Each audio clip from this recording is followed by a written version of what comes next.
Good morning, everybody. Good morning, Rotarians. If you'd bow your heads, please, I'd appreciate it.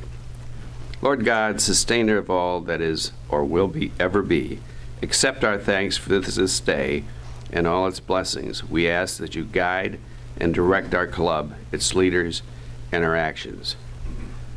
Grant that each of us may feel our responsibility to Rotary, to our community, to our country, and indeed to all countries and people. Help us to stay focused on the objectives we have for world: peace, tranquility, a true brotherhood of man, freedom from hunger, freedom from oppression, freedom from sickness, the freedom to choose our own destinies. We reaffirm our commitment to our four-way Rotary test for all we do and support. Is it the truth? Is it fair to all concerned?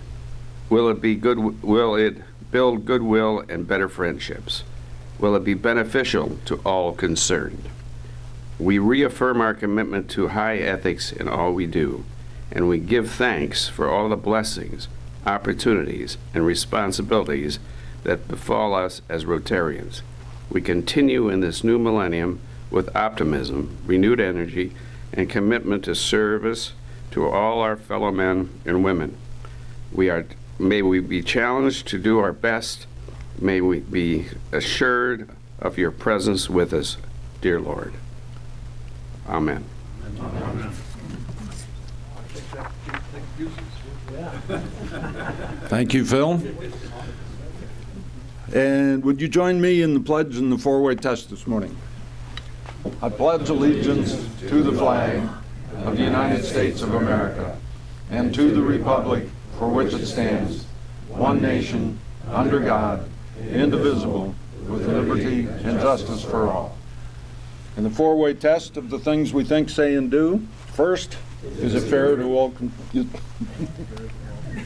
Maybe I should look at it. First, is it the truth? Second, is it fair to all concerned? Third, will it build goodwill and better friendships? And fourth, will it be beneficial to all concerned? I thought I knew it by heart, but a couple of weeks off blew that. To lead us in song this morning, Liz Ramsey. Okay, now, I want you all to sing out. Okay. God bless America.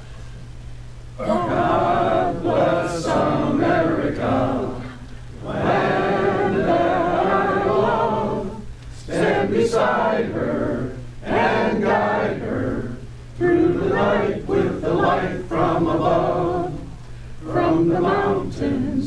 to the prairies, to the oceans, white with foam.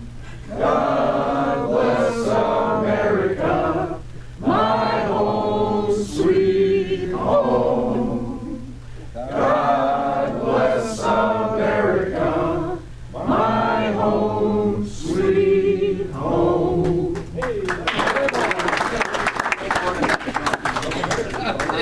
Thank you, Liz. Mr. Sogan, take a note for Fine Day that Mr. Tobin and Mr. Brennan were laughing during the singing, and I think that's very inappropriate, so mark that down. Now our President, Joe Avella. Good morning. Thank you, Ron. And so good morning on this last day of September. I see that Dexter made it today. Good morning, Dexter. Are you feeling better after that treadmill accident? Well, yeah, a little better. A little. Get surgery. A little. Okay, okay. So we only have one guest today, and that's the speaker, so we'll wait and introduce our guest later on. Bella, the one Rotary.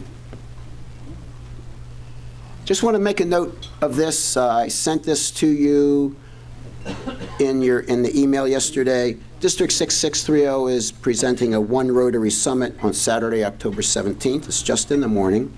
It's up in Mayfield Village. It's a summit for Rotary, any Rotarian, but especially Rotary leaders, people that want to exchange ideas on membership, how to build our clubs, how to make our clubs more vibrant. I know that Evan is going, and I know that Dave Basil is going, and I can't make it, but if anybody else wants to go, you can go to the District 6630 website and register there. Understand that our fellow Rotarian, thank you, Bill. I understand our fellow Rotarian Bob Hills just had hip surgery, and but is doing well. So moving on with our 3-minute Rotarian today, it will be Dan Williams.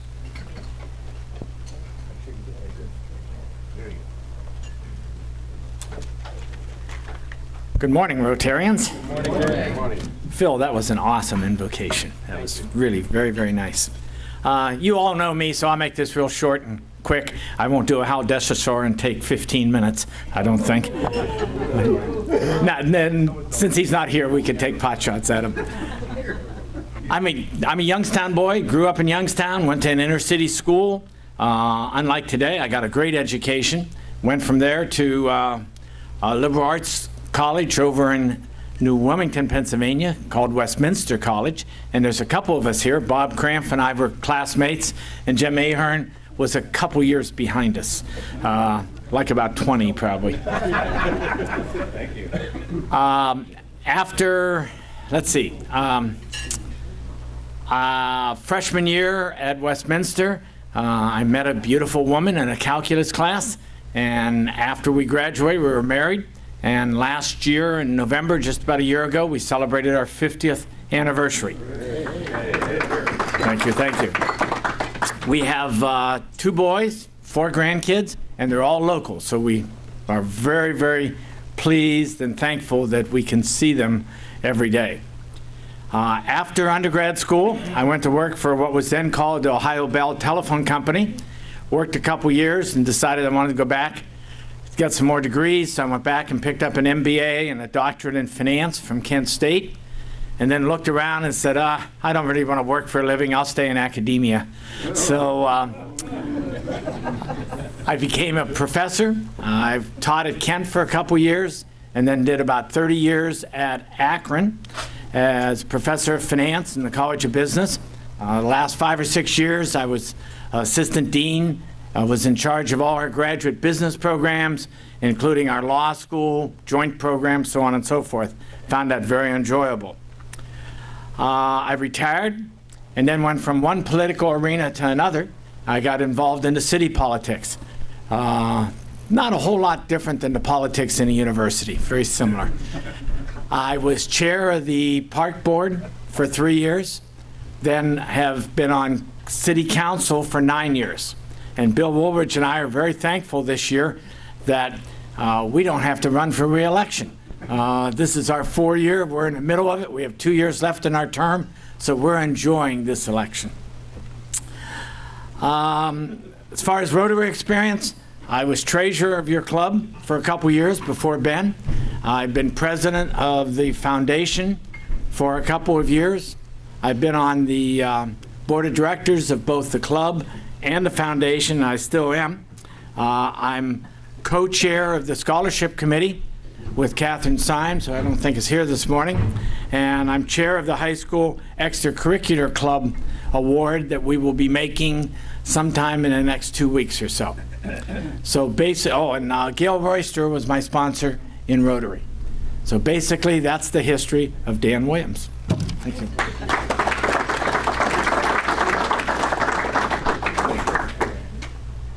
Thank you, Dan.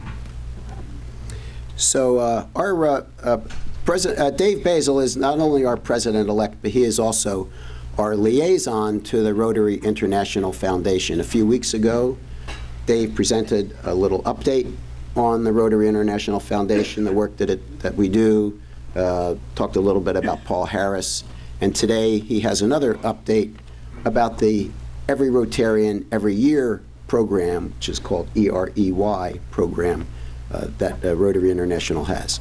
So Dave? Thank you, Joe.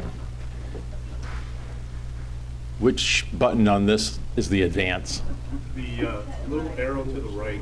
Okay, great. Good morning, fellow Rotarians. Good morning. Good morning. Few PowerPoints, just to run through real quickly. As Joe said, this is kind of a follow-up to the little presentation I did a couple of weeks ago on Paul Harris and Every Rotarian Every Year. This is our club's giving to the Rotary International Annual Fund. This goes to the Rotary Foundation. And this is all under kind of the umbrella of Every Rotarian Every Year. As you can see, our best year in terms of club contribution to that fund was 2013 to 14. And last year, or excuse me, 2014-15 was kind of the low point. And our goal for this Rotary Club year is $2,600. Not quite where we have been at our high, but certainly a step up from where we were last year. And without a goal, you really don't have any way to measure your success. The total giving in 2014-15, last club year, as I said, was about $2,275. We had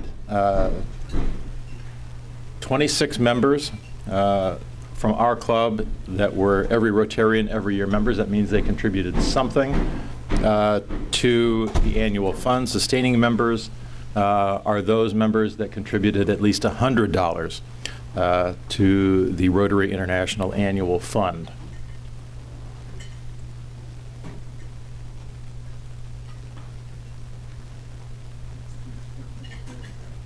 There we go.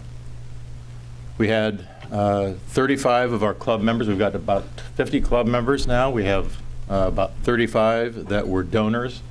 Last year, 15 did not contribute.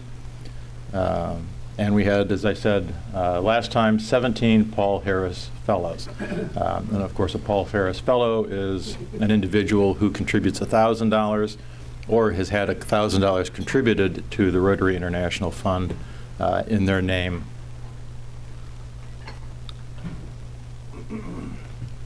In order to reach our goal this year of $2,600, really requires all of us to participate. If you think about it, if you have 50 club members and the goal is $2,600, if each of us contributes $50, $52 over the course of the year, we'll achieve our goal. And that's, I think, pretty easy, especially if you just think $15 each quarter on your monthly club dues, and we are there as a club. We achieve our goal. Total club donations for our club are somewhere in the neighborhood of $45 to $50. It's about where it's been trending across the district. per capita contributions are about $90. So as a club, we're actually a little bit under the district in our per capita giving to the Rotary International Annual Fund. If you log in to the Rotary International website, myrotary.org, you can track all of the activity of our club, yourself individually, and across the district, including for the Rotary International Foundation.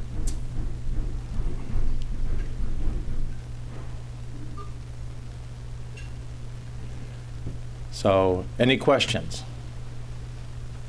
Okay, thank you.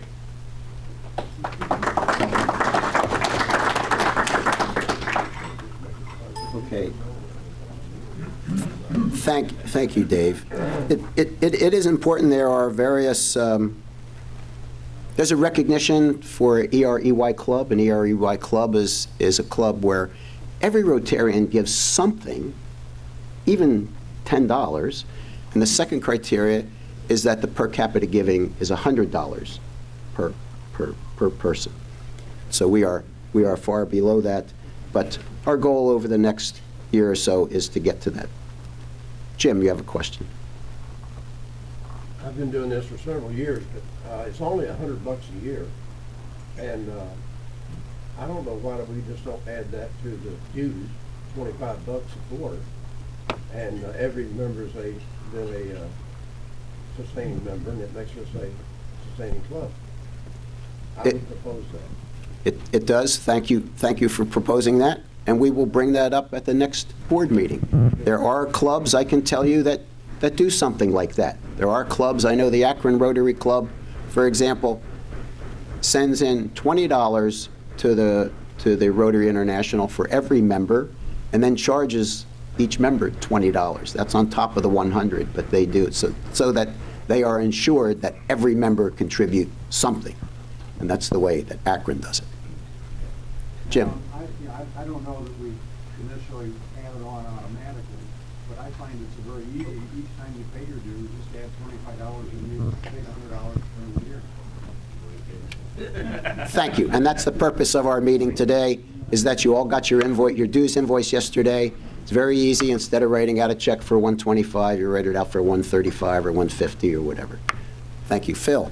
It's actually on the bill that comes to us. I just got one the other day, and it adds the other $25 to it. So It does. it's very easy. Chris adds that, and all you have to do is add it in there. So thank you. So thank you for those comments. We'll talk about them at the board meeting. And next, I'd like to bring up Jim Ahern, who will introduce our speaker for the day. Ed, I think you can ask for more money. I saw Evan smiling too during the thing. I'm very pleased to welcome Dr. Debbie Plate. She's a board-certified family physician at Akron General Center for Family Medicine. She's a full professor of family medicine at NeoMed in Rootstown. Used to be Neo-UConn, now it's NeoMed, and works closely with the students. In 2008, she was named Ohio's Family Physician of the Year. And in 2009, she was one of 6 finalists for National Family Physician of the Year.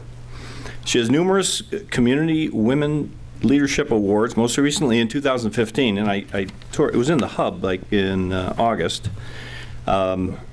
And she, most recently in April 2015, the Women Who Excel Award by Smart Business Magazine, and was named Women Philanthropist of the Year by United Way in June of 2015. She's passionate about providing underserved care and has coordinated efforts to bring residents and students to Access Incorporated, the Women's Homeless Shelter, and to the University of Akron's Community Health Clinic. She's recently completed a medical mission trip to Haiti with Heart to Heart International, and is scheduled to go to Peru in February to provide health care to multiple villages. I get a chance. I have to get up every other Saturday morning early, and at 7 o'clock, is it? 7 o'clock, she's on the radio on WTAM 1100. And it's a program called Akron General Health Connection. And It's a great show. Listen to it. A lot of interesting guests she has on there, so it's awesome. Like, It's nice that I have one listening. yeah, there's one. So there's more than me, my wife, but she's just listening while I'm getting up. Dr. Debbie Plate. Thank you. Good morning. Good morning. It's nice to be here this morning. Last time I was here a few years ago, I was here to talk about Access Inc., the homeless shelter, and we were over in the other room. So it's nice to be back. And thank you to Jim for inviting me. He's been wonderful as we communicate back and forth. Okay, let's see here. So I want to review a few things. I understand this was a wellness month for you as you had a number of speakers that have come to the meetings. And I'm hoping I can bring that back around as we really talk about what's good for you at this point. There have been a lot of changes. You're hearing a lot of discussion about things that we thought we knew all about, like blood pressure, cholesterol, and sugar. And we've changed a lot of those numbers in the last few months to a year or two. So I want to review some of those. I want to review what a Medicare wellness visit is. A lot of us schedule a visit, and as physicians, I want you to know how we think when we walk in the room and what you may want to make sure you say when you schedule your visit. So just a reminder, Jim did a nice job. One of the things that I wanted to mention to you is because I am half private practice and half teacher, we have to be absolutely on the cutting edge with the current recommendations as we teach our future physicians. So it's something that we all pride ourselves in, and I hope that you find this to be current information.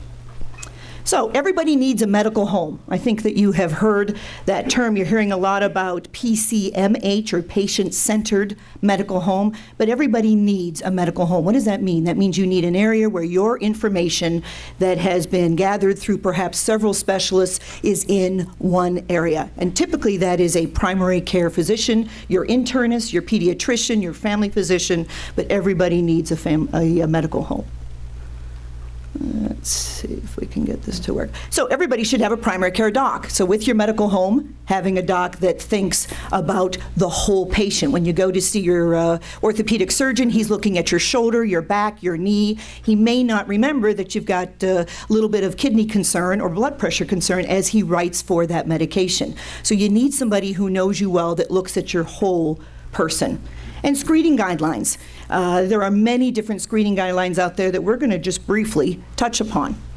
And I want to make sure we have a good sense of what's a well visit, what's an acute visit, and what's a chronic disease visit.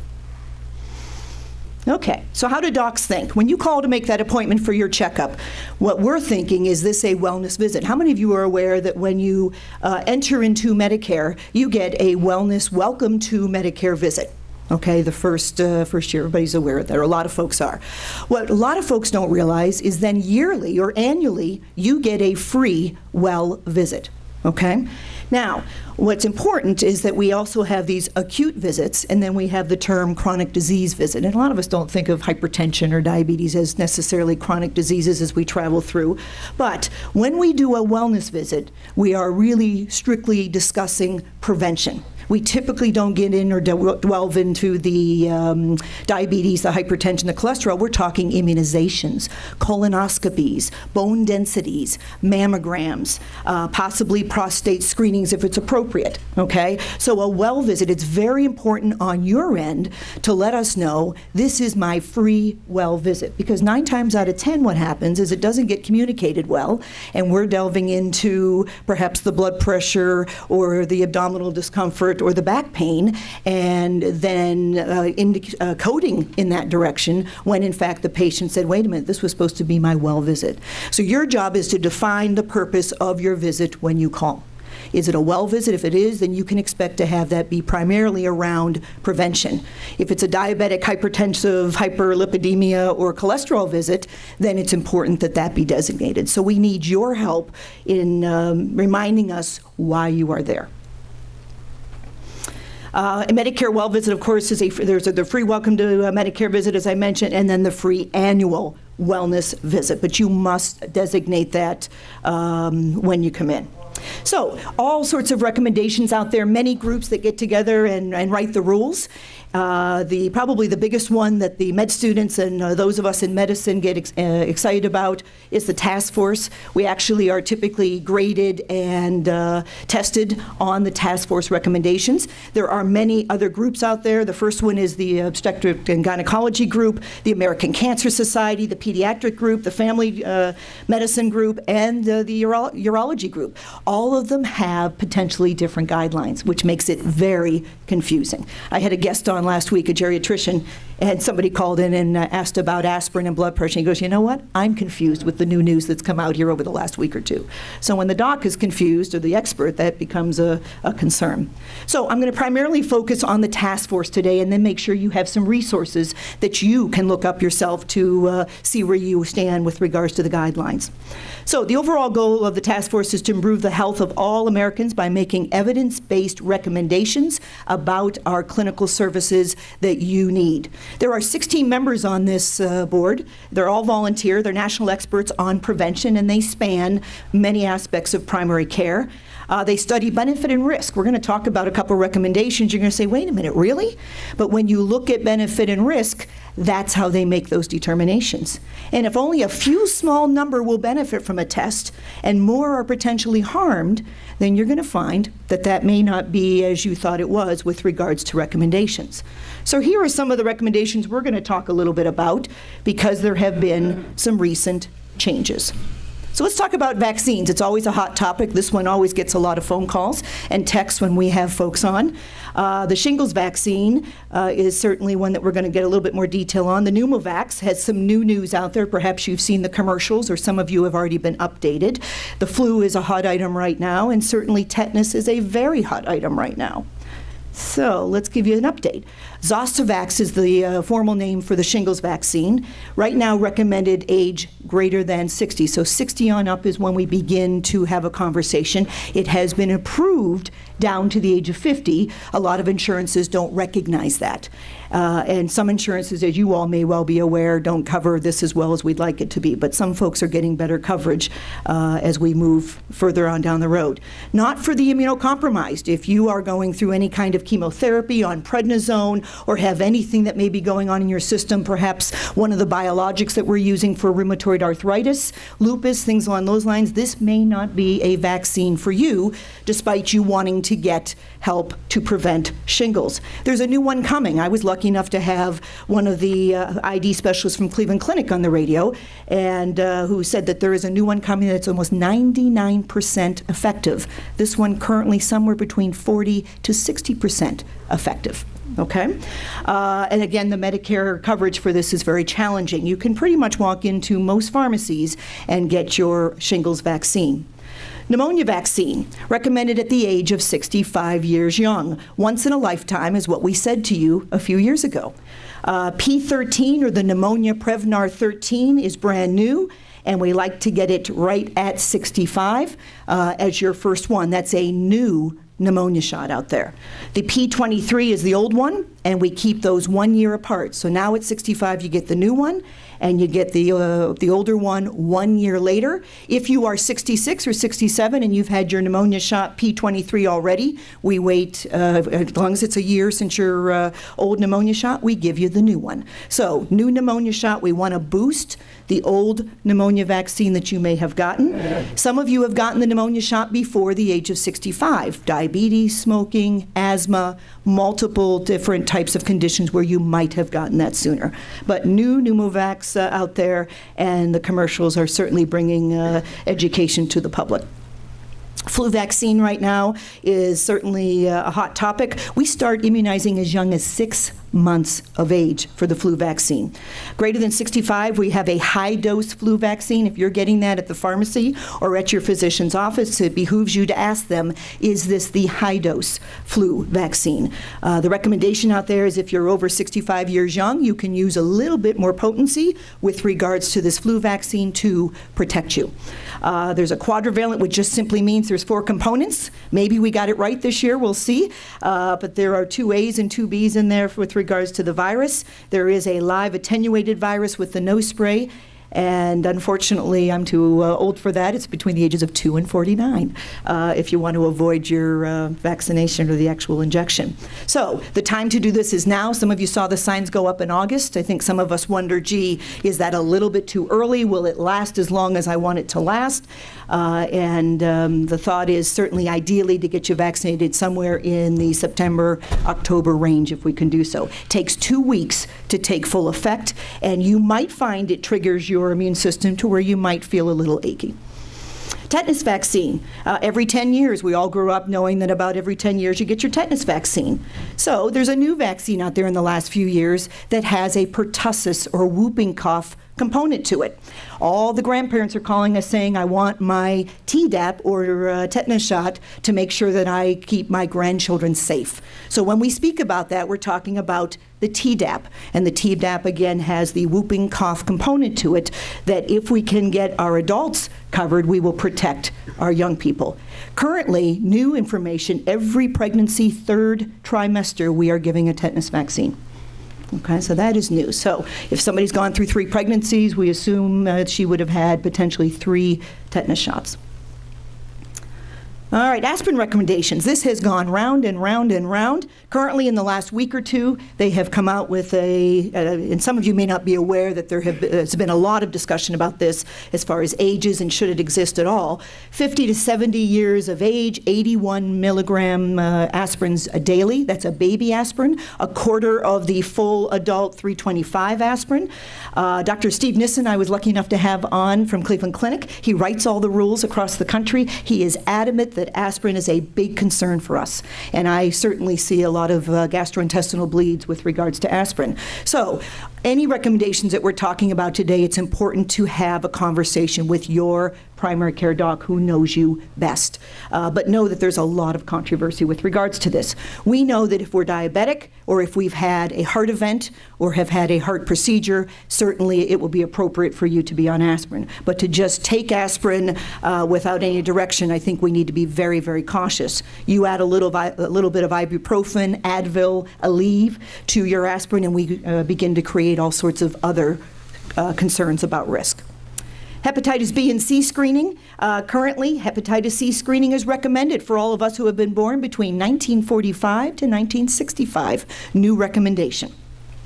The thought is that there are many of us who could have had an exposure that we might not be aware of, and we're finding a lot of hep C that, again, was very occult and not aware. Aortic aneurysm screening. The task force recommends one-time screening for the aneurysm by ultrasound in men ages 65 to 75 years of age. This is covered by Medicare. If you've had a history of smoking, if you're a smoker or have had a history of smoking, this will be covered by Medicare for you to be screened one time for an aneurysm.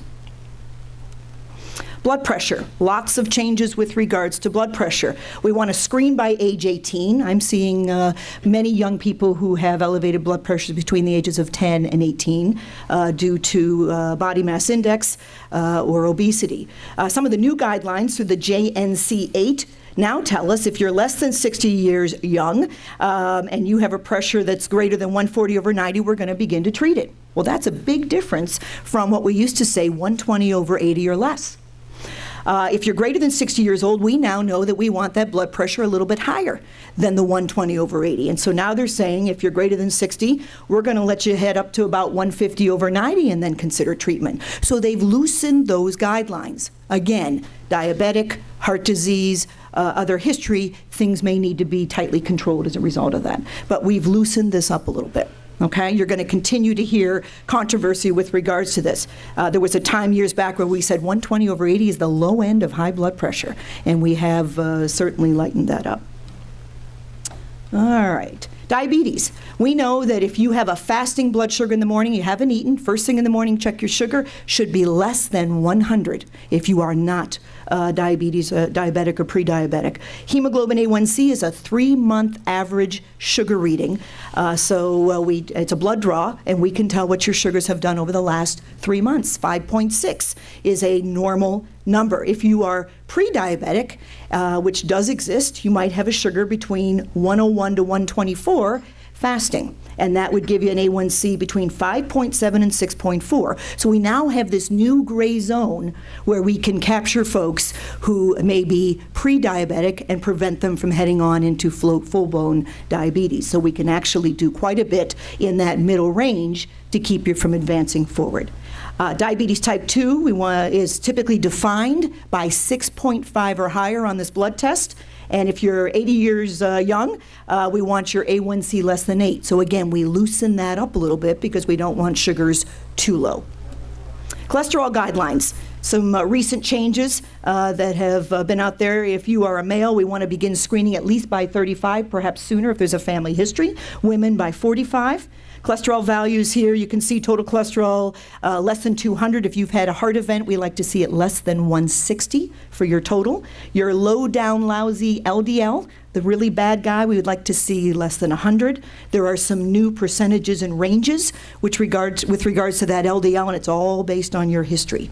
Your good cholesterol, greater than 40, is considered low. Greater than 60 is where we're aiming for. We used to break that down male and female, and now we're wanting to really try to get that HDL up as far as we can. That's a tough one because you're born with the genetics as to what your HDL will do. You can manipulate that a bit with exercise and diet, but it's a difficult one to do. Triglycerides preferred under 160.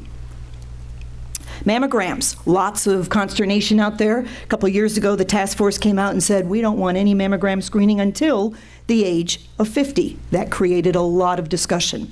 The American Cancer Society indicates age 40, and every year until whenever. Okay, if they've got a good life expectancy and they're living a good quality of life, they are encouraging mammograms certainly into their 70s and 80s. The task force says up to about the age of 74, 75, we should begin to have a conversation about further mammogram screening beyond that time. The task force says every 2 years, and we're used to thinking about every 1 year. So a lot of our breast centers, hospitals, clinicians really base our care on the American Cancer Society, but I think you see things heading towards the task force recommendations due to healthcare costs and unnecessary testing. All of us know someone who's had breast cancer before the age of 50, so this can certainly be concerning as you think about these recommendations. Again, a good history and knowing your patient well.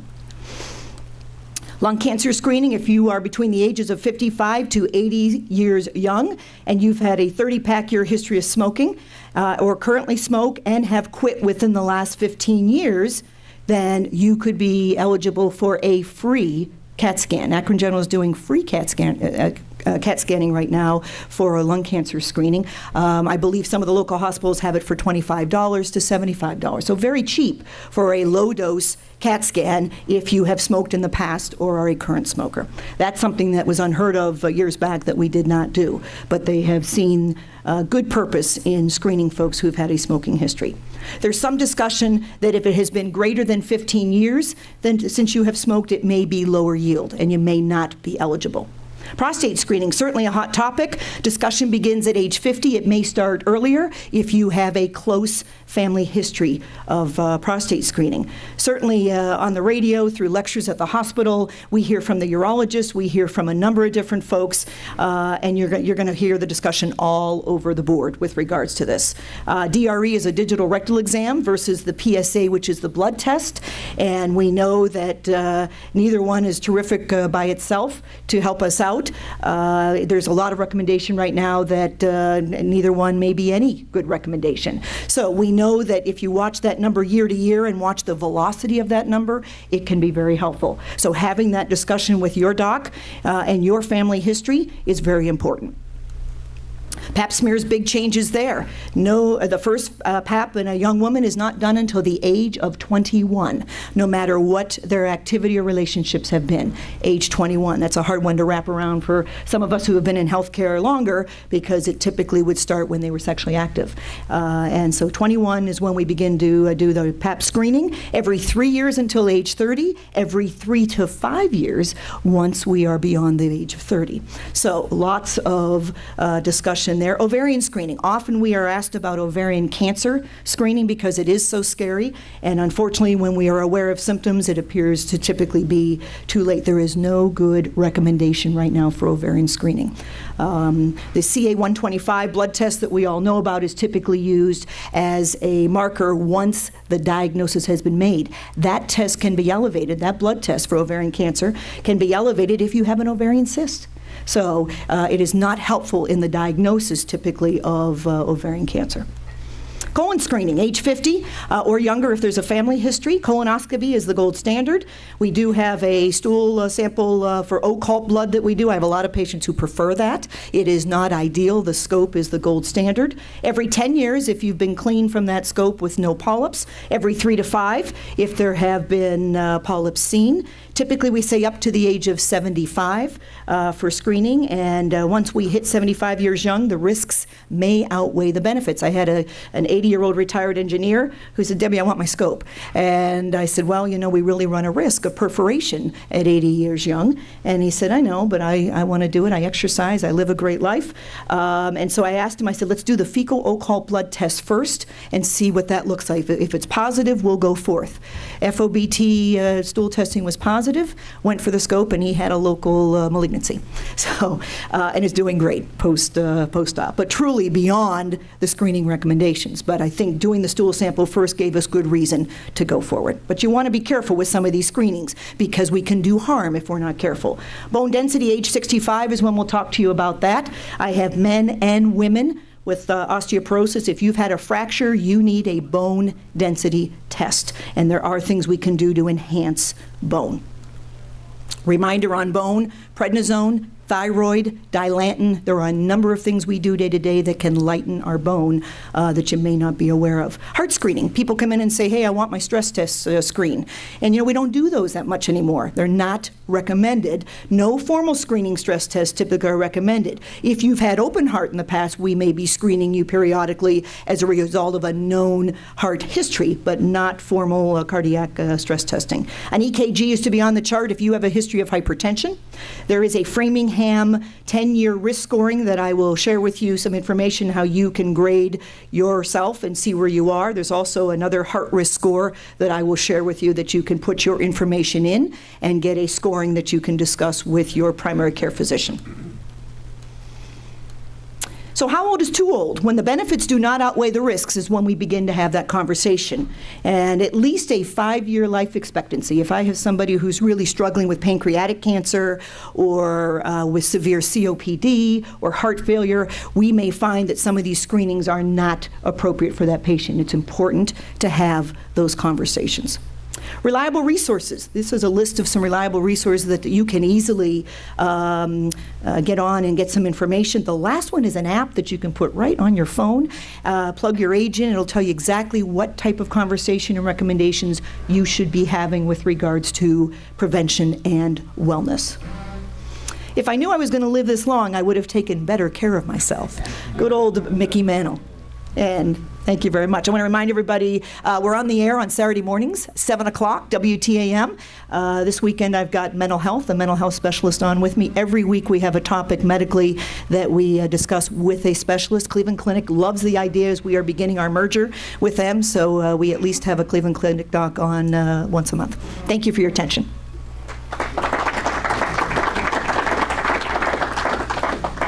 Any questions, comments? Yes. With the advent of electronic medical record systems, I found it's wonderful because my primary care physician has everything on his computer. But I've also discovered that no two hospital systems, most of them don't have the same system. And so if I go outside, in our case, university hospital systems, they can't talk to each other. Do you think there's any chance that the government will ever say you've got to have this system to every hospital?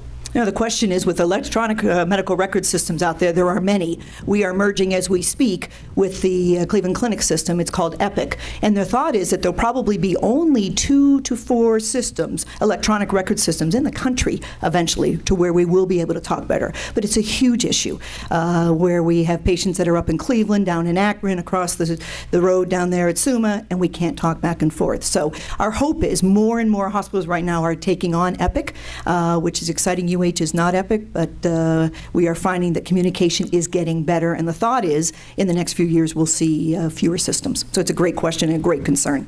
Yes? Last year we had a scare about Ebola. Now, you don't even hear anything about it. Is it because it's gone, or is it because it's not in the news? So the question is about Ebola, and I was actually on the radio commenting on that the day that happened. They called me and said, we need you to talk about this. And is Ebola still out there? It is still very much out there. We could still certainly see emergence of that back into the United States at some point. So it's still very real. It certainly was very hot about this time last year, and it's something that we have to be diligent about, and we certainly had it right in Akron, close by to where we were. So Akron General found themselves emerged right in the middle of it. I think the good news from what happened last year is both of our facilities, at least down south and I think up north as well in Cleveland, are well prepared to handle that better now than they were then. So it's a good question. Yes? Yes. For a number of years, I took a cholesterol reduction drug called Lipitor. Mm-hmm. And for whatever reason, after taking it for a number of years, I became very sore. Couldn't get anybody to understand what it was, and I finally found a rheumatologist who identified it as polymyalgia rheumatica. It's not real well known what that is. Could you give a little bit of description? Because there are a lot of people who are taking cholesterol reduction medicine and don't realize why they are so sore. Certainly. The question is all about polymyalgia rheumatica. And what he's saying is, hey, I ached when I was on my cholesterol pill. My guess is a few of you in here that had the aches with your cholesterol medication. PMR, or polymyalgia rheumatica, can surge itself. Myalgia or muscle aches are associated with statins for some folks. I have some folks that can take Lipitor but can't take Zocor. I have others who can take Crestor but can't take Lipitor. So it really seems to be an individual situation.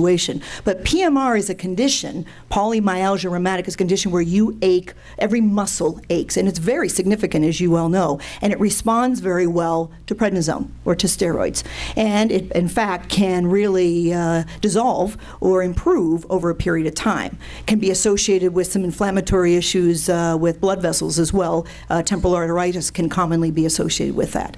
But the myalgias with statins, the good news is they resolve. Probably the hottest topic between shingles on the radio is also statins. People want to talk about statins. There's a lot of information out there. They're scared of them, or they know they've been very beneficial. There's a lot of controversy out there. But you talk to most of the cardiologists, and they are on a statin because of the research being as good as it is. But significant condition, treated with steroids, and statins can cause muscle aches.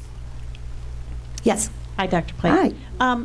With an average of 19 days waiting time to get into primary care physicians, is there anything being done to I know it's not a reimbursement issue, but to fairly compensate family practice and internal medicine physicians, primary care docs, so that more than 11% of med students go into primary care? Right.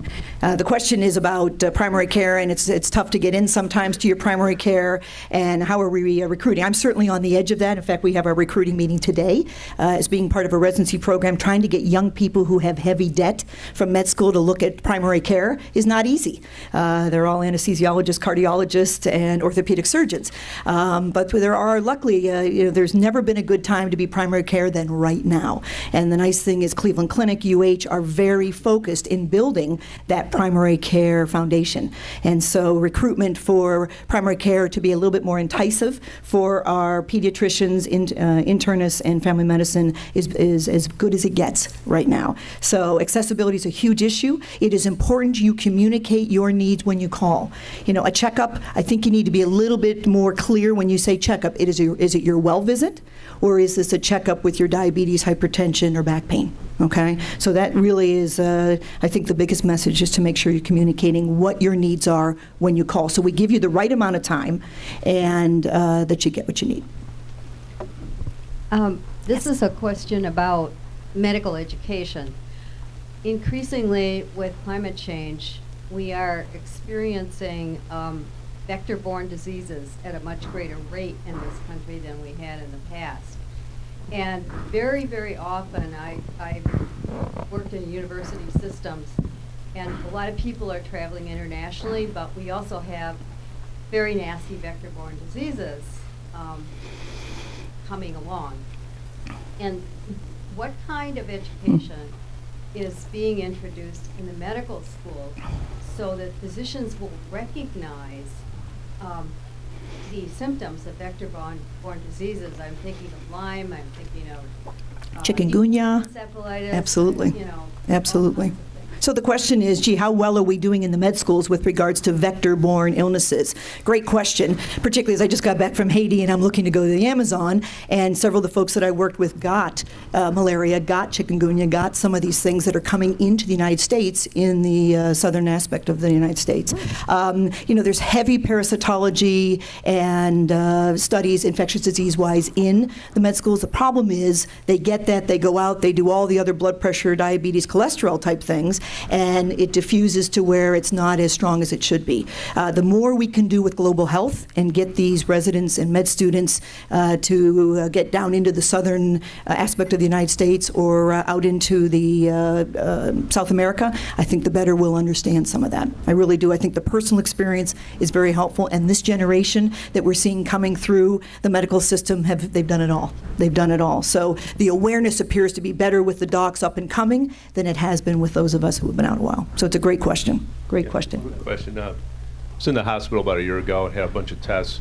Trying to get the costs of those tests and the medications was virtually impossible.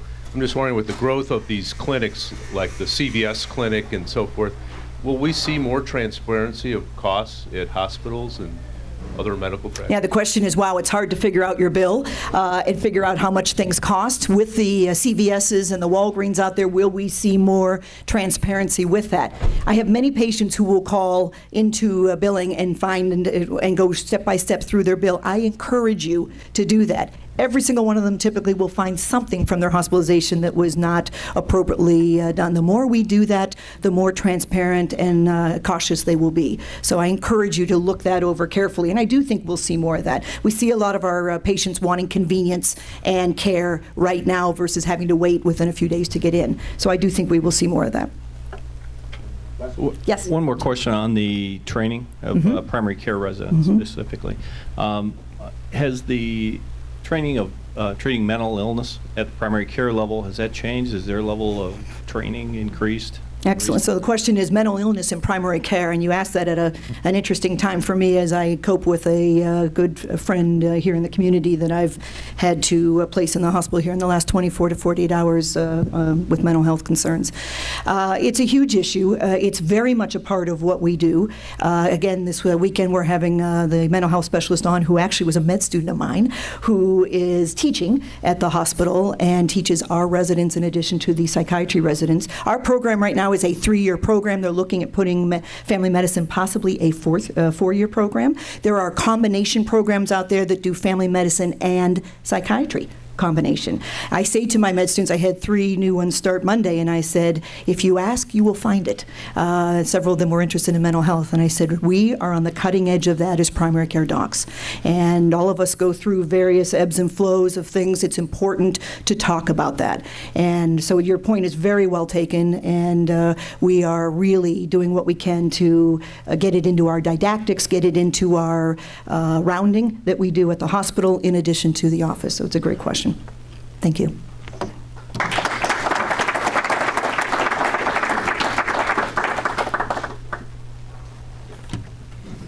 Thanks, Dr. Plate. That was very interesting, and very interesting questions from our Rotarians as well. Next week, our 3-minute Rotarian is George Snyder, but we always pull 1 week in advance for 2 weeks out. So I will pull another name, and it is Jim Ahern. Will you be here October 14th? Unfortunately.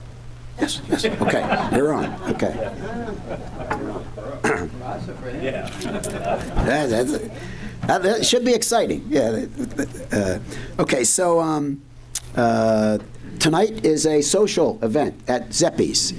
Starts around 5:30 to 6 o'clock, $10, pizza and salad, and then a cash bar. So we'll be joining the Clock Tower Rotary there as well. Can I have a show of hands on who may attend tonight other than me? 1, 2, 3, 4, 5, 6. Good, excellent, excellent. Okay, hope to see you there. I'd like to thank our greeters today for the last time, Ed Sogan and Roseanne Drake. Our audio and setup crew, Tom Page, Tom Tobin, James Field, John Hairston, Den Rich, and Ron Barnhouse. This is Bella's last day. Thank you, Bella, for joining us in September. Next week, we begin our October Education Month. Our speakers will deal with education. And next month is Dr. Christine Pytash. She is an assistant professor of teaching, learning, and curriculum studies at Kent State University. So come and hear her speak. What else? The last thing is the drawing for the Rotabuck. We are really getting up there now. Today's drawing is for $26, and the jackpot is $773.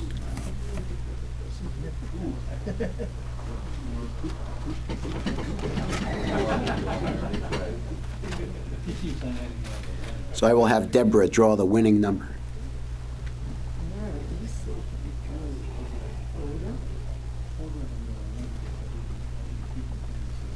And the last 4 digits are 3037.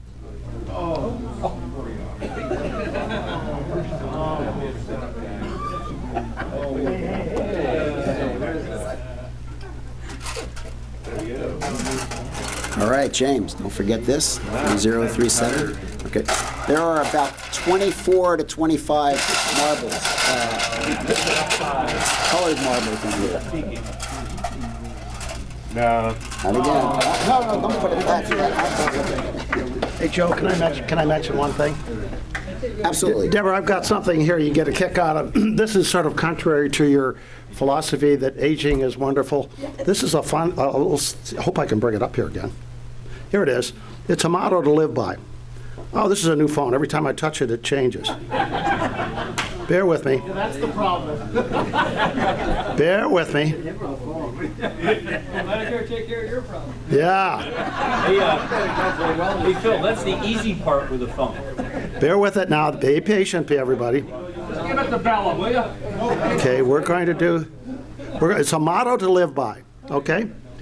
Life is not a journey to arrive at the grave with the intention of arriving in a safely and an attractive and well-preserved body, but rather to skid in sideways, body thoroughly used up, totally worn out, and screaming, woohoo, what a ride.